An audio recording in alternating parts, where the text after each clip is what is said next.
OK, c'est le tour de Charles Léger pour nous parler de nouveautés chez Nordica. Salut! Salut Phil, ça va? Je suis très heureux d'entendre ce que tu m'annonces un peu, puis je veux qu'il nous le dise à nous, à tout le monde.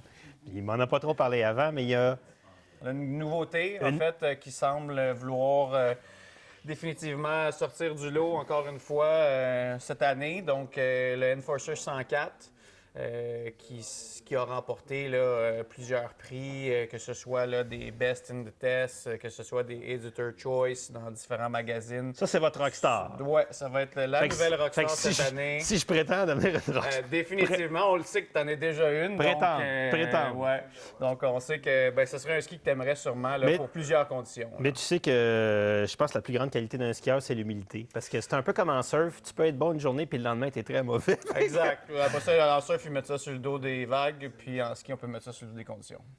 Absolument. Donc, OK, Free Ski 104 Enforcer, c'est un nouveau ski, mais c'est une nouvelle construction. C'est pas juste prendre un ancien Enforcer. Non, c'est un tout nouveau ski, nouvelle construction, nouvelle shape, nouvelle catégorie même. Donc, Enforcer existe depuis plusieurs années. Oui. On a eu beaucoup de succès, premièrement, avec le Enforcer 100 qui est derrière toi. Ensuite, l'année qui a suivi, tous les succès, tous les regards étaient sur le Enforcer 93. Oui. Pour cette année, on a rajouté un nouveau ski que tu as eu la chance d'essayer en ski l'année passée au printemps. Puis qu'on verra dans les tests un peu plus tard dans l'émission. Donc, le 88, qui est un excellent produit là, pour le Québec, on ne se le cachera pas, c'est une largeur parfaite. Un dérivé de ce qui existait déjà. Et ça, c'est donc celui qui a un seul ski dans son sac pour le Québec. Exactement. On le sait, les journées... On a déjà parlé des bâtons de golf, puis tout ça, donc c'est exactement. Le nouveau Enforcer 104, en fait, on l'appelle Enforcer Free. Il n'y a pas la même construction que les Enforcer réguliers. Donc, sur les Enforcer Free, on va avoir 35 de rocker en avant, 40 de cambrure, puis 25 de rocker à l'arrière. Ce qui est 5 de rocker de plus en arrière, puis en avant. On va avoir aussi allégé le poids dans le tip puis dans le tail du ski. Donc, ce qui nous donne un ski qui pivote beaucoup plus facilement. Donc là, quand on est en condition de neige molle, quand on est dans le sous-bois, quand on veut passer entre les arbres, ça devient un ski qui est beaucoup plus facile à pivoter, beaucoup plus facile à garder en surface de neige. OK.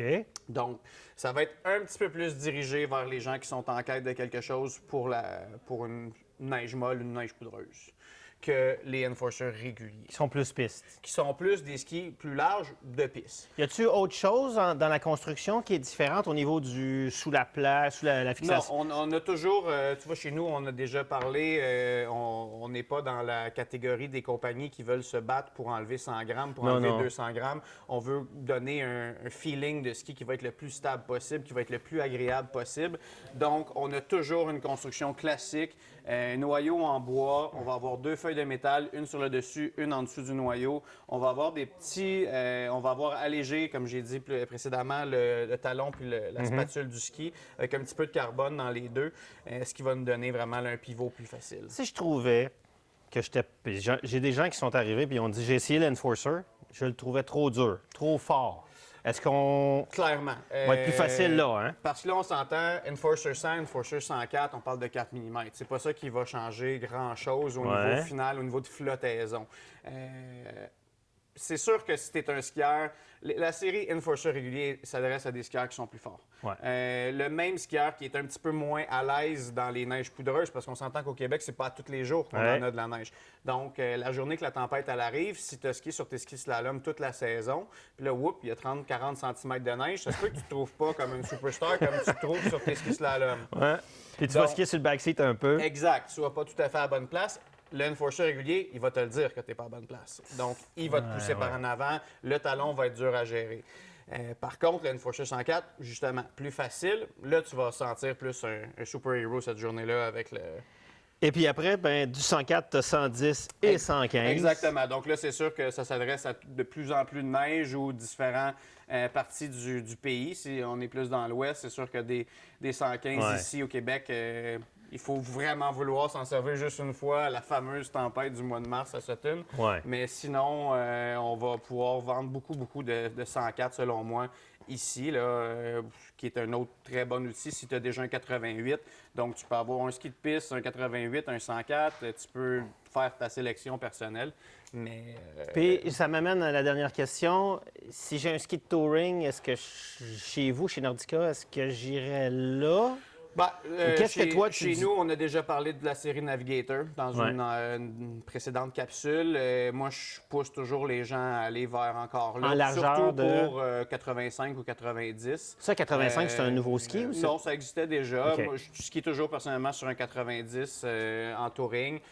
C'est correct, ça donne un petit peu plus de flottaison. C'est un ski qui est un petit peu plus léger. C'est un petit... Puis on s'entend qu'ici, quand on fait du touring au Québec, c'est pas nécessairement pour avoir de la neige d'en face lors de la descente. C'est souvent pour être en forme. Donc, ça sert à rien de monter avec quelque chose de si large, de si performant en descente. Ça, c'est fait pour descendre. Puis surtout, il y a des endroits où quand tu montes à pied, tu es obligé de redescendre dans le bois. Fait que tu as intérêt à être plus agile ou à être un peu plus pertinent. Donc, c'est sûr qu'on va entendre beaucoup parler de la série de la nouvelle collection de Enforcer, surtout du Enforcer 104. On va le voir dans tous les magazines, on va le voir sur les front pages des magazines. Il va être partout. Quand est-ce qu'il neige? Ça s'en vient, ça s'en vient. Merci Philippe. J'ai très hâte. Let's go!